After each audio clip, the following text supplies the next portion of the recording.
జగన్ గారికి ఓటు ఎందుకు వేయాలంటే ఇలా పెన్షన్ ఇంటికి వచ్చి ఇస్తున్నారు. చంద్రబాబు నాయుడు గారు ఎక్కడో సెంటర్ పెట్టి పెన్షన్ ఇస్తే ఆటో డాక్ వచ్చి చచ్చిపోయిన వాళ్ళు ఉన్నారు. నిలబడలేక కీలో ఆటో డాక్ వచ్చి చచ్చిపోయిన వాళ్ళు ఉన్నారు. మరి జన్మభూమి కమిటీలో పచ్చ చక్క వేసుకొని పోయినోడికే పెన్షన్, పచ్చ చక్క లేనోడికి పెన్షన్ లేదు. జన్మభూమి కమిటీలో మీ పేదవాళ్ళందరూ ఎంత ధైర్యంగా, ఎంత అందంగా, ఎంత ఆనందంగా ఎలా బతకగలుగుతున్నారు?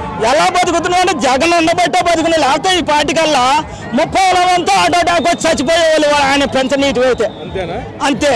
ఆయన పెన్షన్ ఇటువైతే ఏడో సెంటర్లో పెడతాడు. మీరు చావండి, మీ సాగు మీరు చావండి. సర్పంచ్ ఇంటికాడు ఒక ఆఫీసులోనే పెట్టేవాళ్ళు. వీళ్ళు ఈ మధ్య ఆటో డాక్ వచ్చి కొంతమంది చనిపోయిన వాళ్ళు ఉన్నారు, కొంతమంది పెన్షన్ అందన వాళ్ళు ఉన్నారు. పచ్చ చక్క కిందకి పైకి పచ్చ చక్క వేసుకున్న వాళ్ళకి పెన్షన్. వాడు మన రోడ్డు మీద పచ్చ చక్క వాడే మన రోడ్డు మీద నడవాలి, తతమావలో నడవకూడదు. నడితే వాటికి ప్రాణాలు తీయండి అని కొంతమంది ప్రాణాలు తీశారు, కొంతమంది తన్నుకొని చచ్చారు. ప్రతి చోటగాడు కూడా పార్టీలు వర్గం చేసి పేదవాళ్ళని చీల్చి మొత్తాన్ని నరుకుడు చట్టం పెట్టిండు చంద్రబాబు నాయుడు. వీళ్ళు వచ్చిన తర్వాత ఎక్కడైనా గొడవలు జరిగినట్టు, ఎక్కడైనా ఒక మాట వచ్చినట్టు జగన్ గారు వచ్చిన తర్వాత అలాంటి జరగలేదు. జగన్ గారు ఈ ఉంటున్న 30 సంవత్సరాలు కూడా సీఎం ఆయన.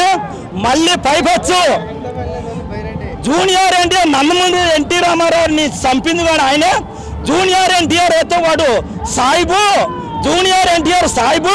వాడిని రాజకీయంలో రాకూడదు, వాడిని రాజకీయంలో వస్తే మనల్ని కమ్మరిని తొక్కేస్తాడు అని జూనియర్ ఎన్టీఆర్ని పక్కన పెట్టిండు చంద్రబాబు నాయుడు. జూనియర్ ఎన్టీఆర్ పక్కన పెట్టింది చంద్రబాబు నాయుడు.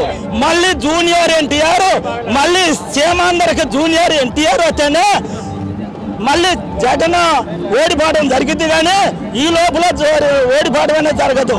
మళ్ళీ పవన్ కళ్యాణ్ ఉన్నాడు, వాళ్ళ వర్గాన్ని నరికి వదిలిపెట్టిండు. నేను పార్టీలో ఉంటాను, మీరందరూ నాకెళ్ళి రండి అని నాయిల్నందరూ కూడగొట్టి, నాయిల్ని మాయ చేసి కమ్మూరు సమాసం బట్టి వీళ్ళని తాకట్టు పెట్టినాడు. ఒక పిల్లం ఉన్నాగా పిల్లాన్ని తాకట్టు పెట్టి ఇంకో పిల్లాన్ని చూసినట్టు, ముగ్గురు పిల్లలు చూసినట్టు ఆయన ముగ్గురు పిల్లలు కూడా ఇష్టం లేదు. ఇంకా చివరికి తెలుగుదేశం పిల్లం, ముగ్గురు పిల్లలు ఇష్టం లేదు ఆయనకి ముగ్గురు పిల్లలు ఇష్టం లేదు. నాయిల్ ఆడేద్దామండి. నారా లోకేష్ పాదయాత్ర ఏమైనా ఉపయోగం ఉందా? నారా లోకేష్ పాదయాత్ర ముండరాలు రాజ్యం ఎట్టాలిద్దో ఆయన పాదయాత్ర అట్ట ఉంటది. ఆయన మాట్లాడే తెలీదు, వాకింగ్ చేస్తాడు. చేసేవాళ్ళు చాలా మంది చేస్తున్నారు. ఒక కొజ్జావాడు మాట్లాడతాడు, సుజావు ఆ టైపులో మాట్లాడతాడు. కానీ ఒక ఎన్టీఆర్ జూనియర్ ఎన్టీఆర్కి తప్ప ఎవరికి రాజ్యం ఇవ్వడానికి అర్హత లేదు. చెప్పండి, జగన్ గారు ఎందుకని ఇంతమంది ప్రజల మనసుల్లో ముద్ర వేసుకున్నాడు? ఇంతమంది మనసుల్లో ముద్ర వేసుకున్నారంటే జగన్ గారు వాళ్ళ నాన్న పాదయాత్ర చేసినప్పుడు ఆయన జగన్ గారు ఎవరో జనానికి తెలియదు. వాళ్ళ నాన్న సీఎం చేసినప్పుడు జగన్ గారు ఎవరో తెలియదు. జగన్ గారు ఎవరో తెలీదు. అప్పుడు జగన్ గారిని సీఎంగా,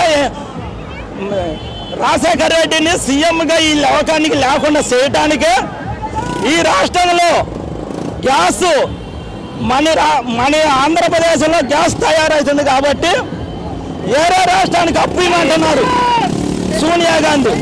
ఏరే రాష్ట్రానికి అప్పు ఇవ్వమంటే అసలు ఎవరయ్యా రాజశేఖర రెడ్డి ఎవరు?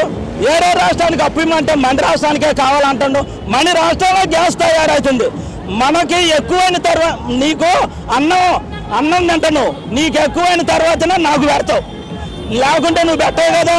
అదే ప్రకారంగా మన రాష్ట్రంలో వాళ్ళకి గ్యాస్ 200 రూపాయలే కావాలి, ఏరే రాష్ట్రానికి పావుకూడదని రాజశేఖర రెడ్డి కంకణం కట్టుకుంటాం. వేరే ఈడు ఉండటానికి లేదు. రాష్ట్రంలోనే సోనియా గాంధీతో మరి చంద్రబాబు నాయుడు కుమ్మక్కయ్యి ఆయన్ని హెలికాప్టర్లోకి ఎక్కించి దానికి లిపుటులు మరి నొట్టులు తయారు చేసి వాతావరణం బాగలేదని మాయ చేసి చంపించిన దుర్మార్గులు వీళ్ళు.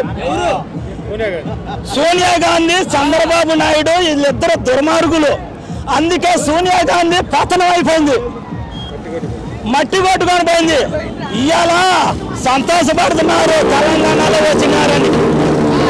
వాళ్ళ సంతోషం లేదు, తెలంగాణలో కాంగ్రెస్ వచ్చిందని సంతోషం లేదు. మళ్ళీ రేపు జగన్ గారితోనే సలహా అడగడానికి ఆ సీఎం వస్తున్నాడు రేపు మళ్ళీ విజయవాడ తాడేపల్లి వస్తున్నాడు. అయ్యా నువ్వు ఎట్ట చేస్తున్నావు మాకు కూడా సలహా ఇవన్నీ ఆయన వస్తున్నాడు. సోనియా అంత దమ్ముండ మగోడు. సోనియా గాంధీకి వస్తే నువ్వు రాబాకు నా కాడికి అన్నాడు. సోనియా గాంధీ లేకపోతే నువ్వు నా కాడికి రా అన్నాడు జగన్. అంత టాలెంట్ ఇచ్చినాడు. రేపు రేవంత్ రెడ్డి మాట్లాడడానికి వస్తున్నాడు, జగన్ కలవడానికి వస్తున్నాడు రేపు తాడేపల్లి. ఒక్కసారి చూసుకోండి జగన్ టాలెంట్ ఎట్టుందో చూసుకోండి. పులినే ఉంటది, ఎన్ని నక్కలు వచ్చినా కూడా ఏమీ కాదు, పులి కింద సింహాలనే ఉంటది. అదే విధంగా ఈ సోనియా గాంధీ యాన్న ఎట్టల నుంచి వచ్చేసి మన ఆంధ్రప్రదేశ్ ఇందిరాగాంధీని మాయ చేసింది, మళ్ళీ ఇటు రాజశేఖర్ రెడ్డిని మాయ చేసింది. 30 ఏళ్ళు జగన్ గారు ఉండే అవకాశం అయితే కనిపిస్తుంది. 30 ఏళ్ళు జూనియర్ ఎన్టీఆర్ వచ్చింది ఆ ఊరికి, ఆ పార్టీకి శవమే కానీ ఆ పార్టీ బతికుంటం లేదు. ఎవరో తాగుబోతాడు, తందనాలు ఆడేవాడు తప్ప లేడు. డాక్రా గ్రూప్ వాళ్ళకి మాయ చేసిండు. డాక్రా గ్రూప్ నేను పూర్తి మాయ చేస్తానన్నాడు. జగన్ గారికి మ్యాక్సిమం ఎట్లేదన్నా జగన్మోహన్ రెడ్డి గారు అనేవారు పరిపాలన చేస్తున్నారు. So happy. ఈ నందిగామ నియోజకవర్గంలో అంతకుముందు పరిపాలన మాకు 2019లో మాకు ఎలక్షన్లో జరిగాయి.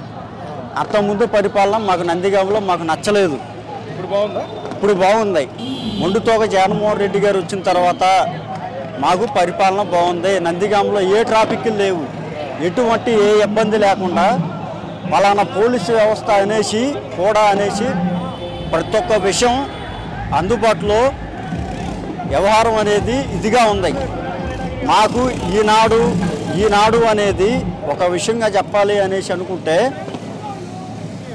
ఎమ్మెల్యే గారు నందిగామ నియోజకవర్గం, ఎన్టీఆర్ జిల్లా నందిగామ నియోజకవర్గంలో మొండుతోక జగన్మోహన్ రెడ్డి గారు, అరుణ్ కుమార్ గారు ఎమ్మెల్సీ మాకు ఎటువంటి ఇబ్బంది లేకుండా, మాకు ఎటువంటి ట్రాఫిక్ లేకుండా బాధితులుగా ఒక విధంగా మాకు అండగా ఉన్నారు.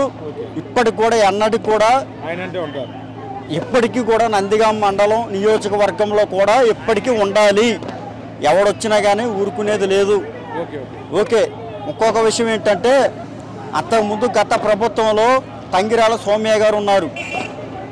మాకు ఎటువంటి ఇబ్బంది లేదు.